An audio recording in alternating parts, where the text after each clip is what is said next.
Good day guys, this is Prem here and today I am going to show how to make perfect swan with the 4 simple steps.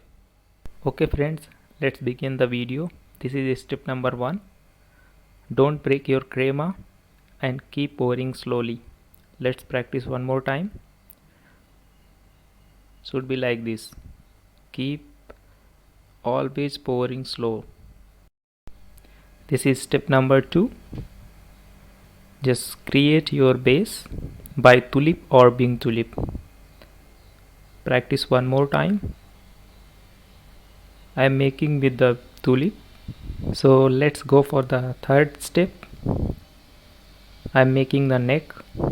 Cut from here and make the neck. Okay, practice one more time. This is how you make the neck.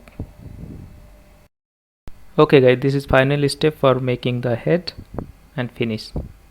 Practice one more time. Make the head and finish. And guys, if you are liking the video, please subscribe the channel.